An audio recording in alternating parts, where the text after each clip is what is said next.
on the intranet and explore, look around. If you're interested in these kinds of attack vectors that pull all of this stuff together, we did a series of webcasts. They were done by Josh Wright, whom I just mentioned, Kevin Johnson also, and me.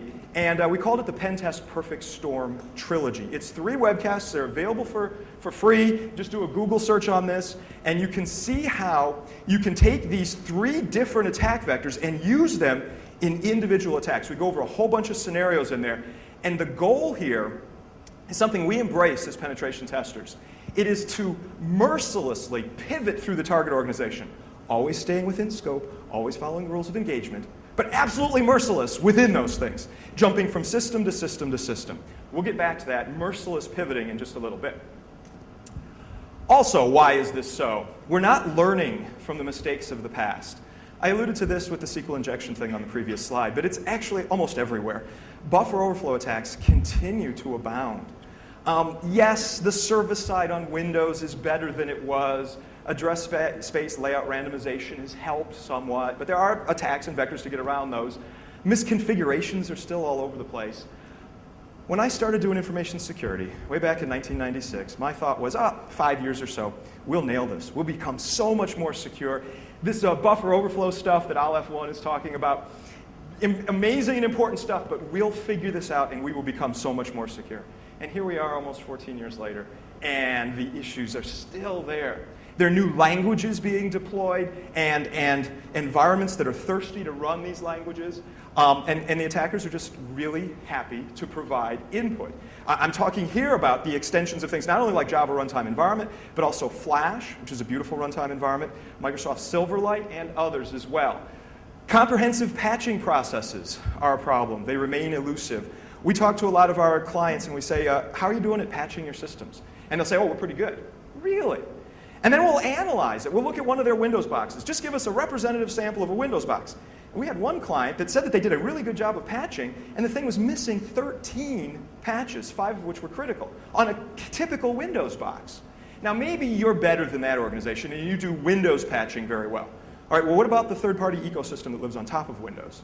Do you do very well at patching all of the stuff that I alluded to earlier? And I'm not talking just stuff from Microsoft, Microsoft Office and so forth. I'm also talking the third-party stuff like Acrobat Reader, QuickTime, etc. Do you patch that well? If so, you're amazing. Good for you.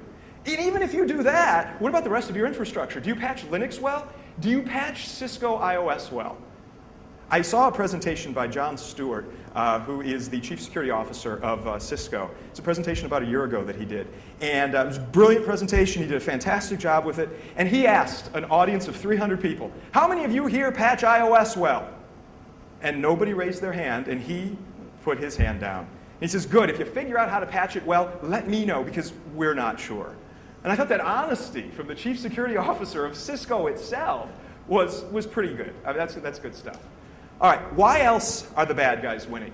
Asymmetry in botnets. It's a fundamental axiom of computer security that the defenders have a harder job than the attackers, right? In fact, this was mentioned yesterday. Haroon Mir, who did a fantastic presentation yesterday, it was just awesome. Anyway, Haroon mentioned that the attackers have to find one way in, whereas the defenders have to defend against all these different attack vectors. That's true. That's fundamental. It's been that way since the days of Bell LaPadula, right? But it's gotten worse. The asymmetry has tilted even more in the bad guy's favor. If you go back 10 years ago and you were from a large enterprise, maybe a government agency or maybe some big company, one thing that you could be pretty certain of is that you had more computers than the attacker did. You had more raw CPU horsepower to do whatever it is that you needed to do. You might have, in your environment, 100,000 nodes. The bad guy might have 10. In the last 10 years, this distinction has been erased, and in large part, it's actually been reversed, such that the bad guys have access to far more computing resources with large-scale botnets than your typical enterprise, and even your large-scale enterprise. The attacker might be able to marshal the resources of 1 million bot-infected computers, whereas you, the poor security guy, might have access to 10 or 20 machines that you can use for your job. So the asymmetry is growing even worse. All right, so that's why the bad guys are winning. So what are the implications of this? This is where the presentation is going to say, okay, if you accept my central thesis, even at least giving me 51% on it, although the truth is it's 90%, what does this mean for pen testers? What is the job of a pen tester? Here's how I try to envision the job of a pen tester. Our job as penetration testers is to mimic the attacks that the bad guys will use so that we can find vulnerabilities, exploit them. If you don't exploit the vulnerabilities, you're just doing a vulnerability assessment, which is a fine job, but it's not penetration testing. So to find the flaws so that you can exploit them, so that you can get access into the target environment, mercilessly pivoting, always within scope, always following the rules of engagement, so that you can determine what the true business risk is of those vulnerabilities. That's what a real pen test is. Notice the extreme differentiation from a vulnerability assessment. Vulnerability assessment, find vulnerabilities, and try to think about what they might mean for business implications. For pen test, find the vulnerabilities. Yes, that is in common, but then exploit them, use them to pivot, mimic what the bad guy does so you can really figure out what their business issues are. All right, if you accept that definition of true penetration testing, and you also accept the bad guys are winning, they can get into pretty much 90% of organizations out there, put those two things together. What does this mean? It means as a pen tester, you should almost always get in. Yeah, if the scope is reasonable, if the scope is defined broadly enough, if a penetration tester is really doing his or her job to mimic what a real bad guy does, you can almost always get in. We're seeing this in our own penetration tests. However, sometimes the client organization defines a scope that is so narrow that it's really not a real test. We'll go into an organization and we'll say, okay, we're here to do a penetration test. Wonderful, we want you to attack these 4 machines on the DMZ. And we'll say, well, that's all very nice, but those 4 machines on the DMZ, why don't we do some client-side exploitation? It's the dominant attack vector today, And they say, oh, we don't want you to really do that. We only have the funding to attack these 4 machines on the DMZ. And then I'll say, well, tell you what, why don't we just take some of that funding to do client-side exploitation, and then when we get control of one of your clients, we'll pivot and attack those 4 servers on the DMZ from the inside. And we're probably going to get in that way. And the client says, oh, no. You know what? Here's what we hear sometimes. They'll say, that'll work. We know our client side sucks, so you're just going to get in anyway, so we want you to just attack these 4 systems on the DMZ. Wait, let's think about the logic of that. Why are you spending the money to test the security of those 4 machines on the DMZ if you have admitted that your client security stinks and you're already owned on that side? Why? Because you don't understand, well, the clients who say this to me, they don't understand the security implications of the clients being owned. Sometimes they'll shoot back and say, we don't store important data on our clients. Yeah, but your clients do access important data. I mean, they're doing something there, right? You're not buying these laptops just to fulfill Microsoft's marketing, are you? So let us exploit the clients and use them to pivot to your internal servers and the DMZ servers themselves so that we can more realistically mimic what a real-world attack is. Okay, so that's the first conclusion for pen testers. You need to encourage the people that you're doing pen tests against, whether it's your own organization or if you're a third-party pen tester, to define their scopes realistically to map to today's attack vectors. That said, I am sad to admit that only about 30% of our own penetration tests include client-side exploitation. Every single one of them, we argue for it, and we go in there and with a nice big smile, we explain to the client what the security issues are and the risks, and sometimes they just kind of pat you on the head and say, that's a nice little hacker boy, thank you very much, but we want you to test these 4 servers on the DMZ. Now, I'm not going to starve here over this, okay? You'll say, okay, we'll attack those 4 machines on the DMZ. But to the extent that you can, drive up the amount of work that you have that includes client-side exploitation. All right, so that's our first point. Second point, so what? Good for you. You're a penetration tester, you almost always get in, 90% of the time. I hope you're proud of yourself. I mean, it feels good when you get in. That's very nice.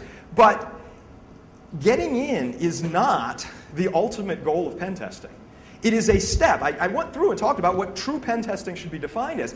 And a step of that involves exploitation so you can get in. But the real goal is to be able to explain to decision makers the risks that they face. And you need to do this in business terms. I saw this wonderful presentation by Hera Richarte, who's from Core, the people that make Core Impact. He's their chief technical officer.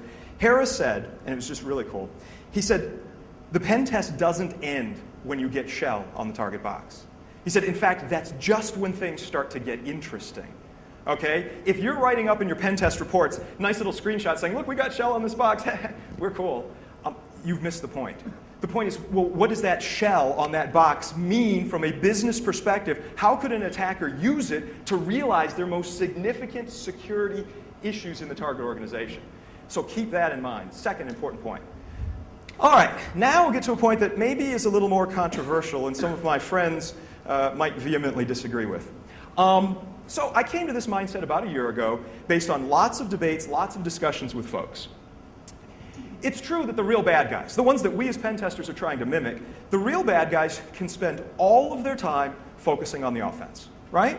That's all they have to do. Offense, offense, offense, offense.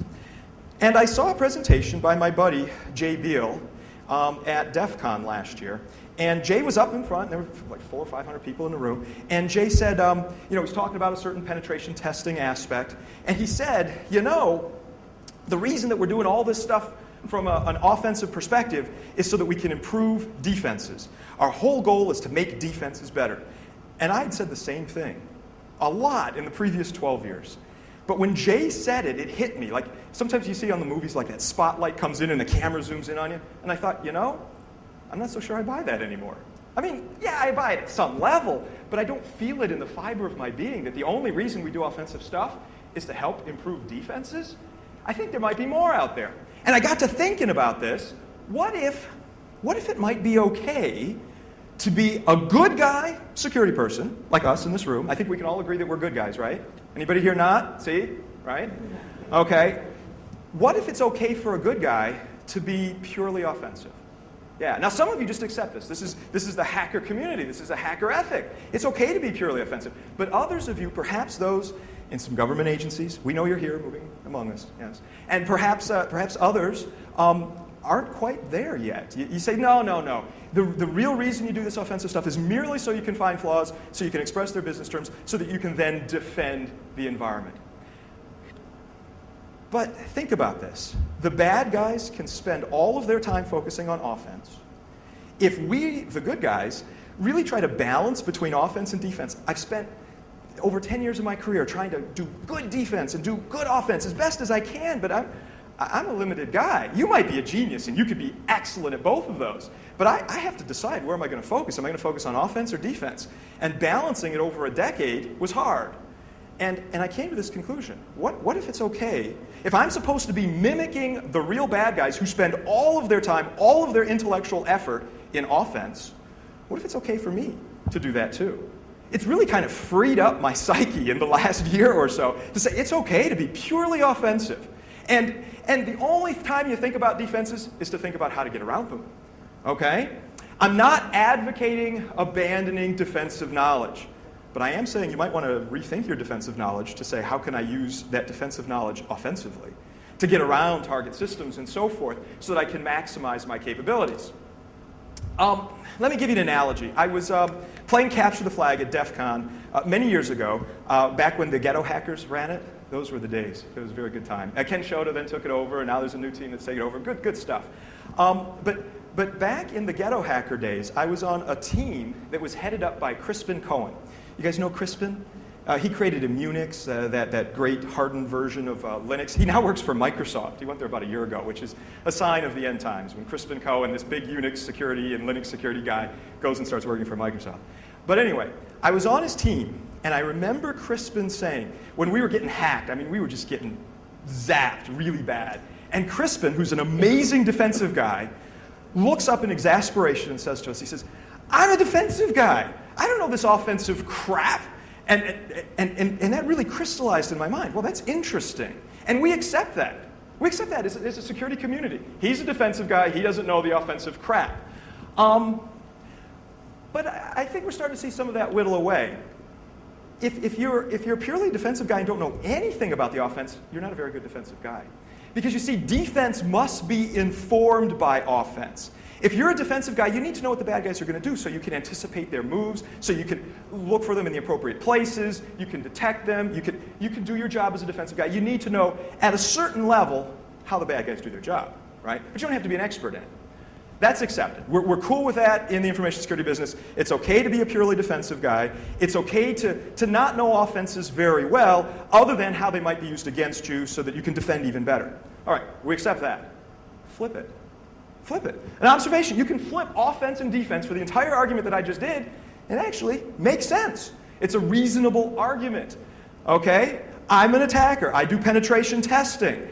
My focus is on doing that as well as I possibly can, and the only time I think about defenses is how to get around them. That defensive crap. I know enough about that so I can get around it.